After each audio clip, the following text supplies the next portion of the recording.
Hello friends, आज का जो टॉपिक है वो है prospecting ideas for MDRT, COT and TOT. ये मेरे पिछले वीडियो का दूसरा भाग है, सेकंड पार्ट है। जो पहला वीडियो है उसमें मैंने आपको 5 प्रोस्पेक्टिंग आइडियाज दिए थे for MDRT, COT and TOT.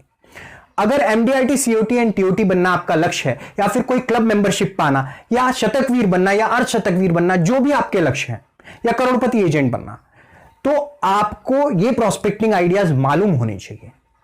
5 prospecting ideas मैं पिछले वीडियो में पहले ही बता चुका हूं। अब मैं आगे इस वीडियो को कंटिन्यू करूंगा। अगर आपने वो वीडियो नहीं देखा है तो मैं डिस्क्रिप्शन बॉक्स में अपनी लिंक जरूर पेस्ट करूंगा। ये वीडियो खत्म होने के बाद उस वीडियो को जरूर देखें।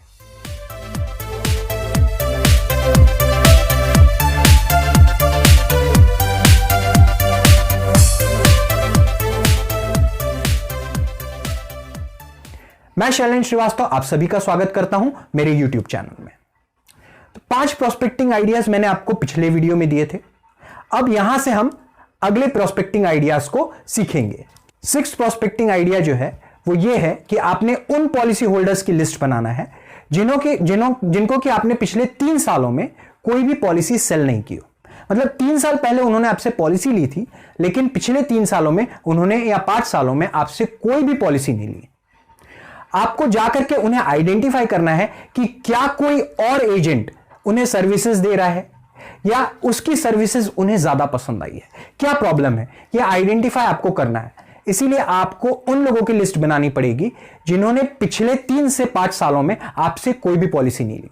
क्योंकि मेरा यह मानना है, अगर आपका कोई कस्टमर जिसे कि आप बेहतरीन सर्विसेज दे रहे हो, वो कम से कम 2 साल में आपसे एक पॉलिसी या अपने परिवार के किसी और सदस्य की पॉलिसी जरूर निकालेगा। अगर वो नहीं निकाल रहा है तो ये रीजन आपको आइडेंटिफाई करना जरूरी है कि क्या प्रॉब्लम उसे आ रहा है। 7 जो प्रोस्पेक्टिंग आइडिया है वो ये है कि हर वो व्यक्ति जिसको कि आप पैसे देते हो, उससे आपने पैसे लेना है। आप किन किन व्यक्ति को पैसे देते हो? सब्जी वाले, फल वाले, डेयरी दूध वाला, किराना वाला, सलून, मीट वाला, फिश वाला, जितने भी लोग, जिन जिन व्यक्ति को आप पैसा देते हैं, उन सभी से पैसा निकालना आपका काम है। उन हर व्यक्ति का बीमा आपके पास होना ही चाहिए, क्योंकि अगर वो आपको पॉलिसी नहीं दे रहा है तो उस व्यक्ति को बदल लें। कोई दूसरा किराना वाला ढूंढे, कोई दूसरा दूध वाला ढूंढे, कोई और सलून ढूंढे, कोई और मीट की दुकान ढूंढे। 8वां जो प्रोस्पेक्टिंग आइडिया है वो है फेसबुक ग्रुप्स। फेसबुक एक समंदर है।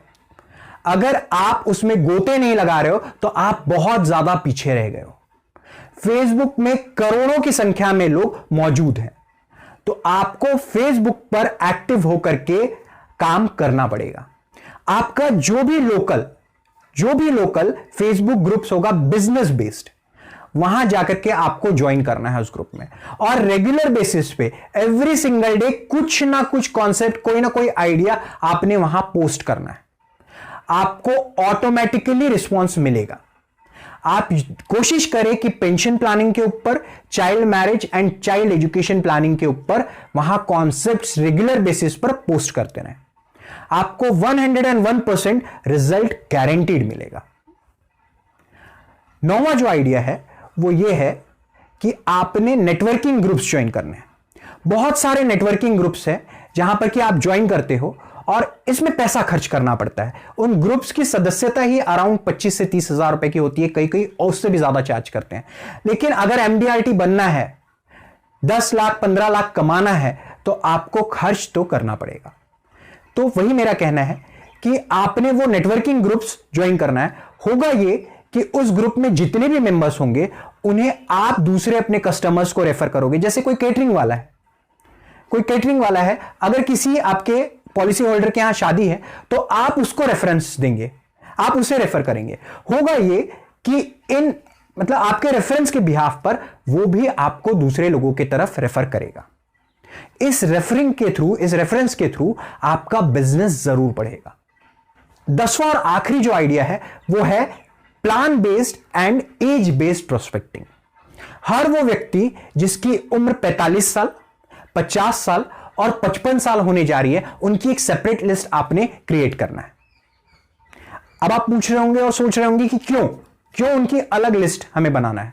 तो सबसे पहली बात आप यह समझ लीजिए, 45 साल की एज में, एट द एज ऑफ 45, जो हमारा 921 नंबर मनी बैक प्लान है वो क्लोज हो जाता है। एक 46 ईयर का व्यक्ति उस प्लान को नहीं ले सकता। तो आपके पास यह बोलने की गुंजाइश हो जाती है कि सर यह प्लान आपके लिए क्लोज हो रहा है, जिसकी एज 45 है, उसे आप यह कह सकते हैं सर यह आखिरी मौका है आपके पास, क्योंकि यह प्लान आपके लिए क्लोज होने जा रहा है। और आप खुद भी जानते हैं कि क्लोजिंग के टाइम सबसे ज्यादा बिजनेस हमें मिलता है। दूसरा, एट द एज ऑफ 50 कौन से प्लान हमारे क्लोज हो जाते हैं? जीवन लक्ष्य क्लोज हो जाता है और साथ ही साथ जीवन आनंद क्लोज हो जाता है। तो आप 50 साल वाले व्यक्ति को जाकर के ये समझा सकते हैं कि सर ये जो जीवन आनंद प्लान है या जीवन लक्ष्य प्लान है, ये आपके लिए क्लोज होने जा रहा है। ये आखिरी मौका आपके पास बचा है इस पॉलिसी को निकालने के लिए। और at the age of 55 maximum plan आपके क्लोज हो जाएंगे। 914 नंबर, आधार स्तंभ, शीला, लाभ के भी 1-2 ऑप्शंस क्लोज हो जाते हैं।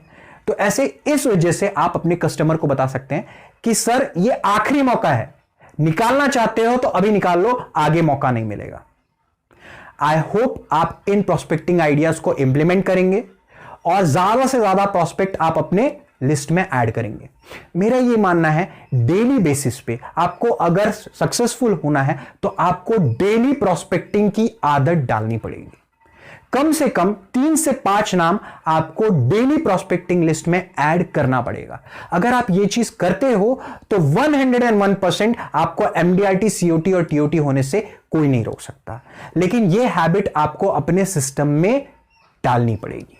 जिस दिन आपने डेली के 3 से 5 नाम ऐड करने स्टार्ट कर दिए, आपका जो भी मेजर प्रॉब्लम्स हैं, आपके रिबेटिंग के इश्यूज, आपको कस्टमर जो टालता है, जो बहाने बनाता है, वो सारे खत्म हो जाएंगे, क्योंकि आपके पास इतनी बड़ी लिस्ट होगी काम करने के लिए। तो मेरा आप सभी से अनुरोध है, लिस्ट बनाएं और प्लान्ड वे में काम करें, ज्यादा से ज्यादा सक्सेसफुल हो और खूब पैसे कमाएं। अगर आपको यह वीडियो पसंद आया हो तो do like, share and subscribe to my channel and don't forget to hit the bell icon. Thank you for watching this video.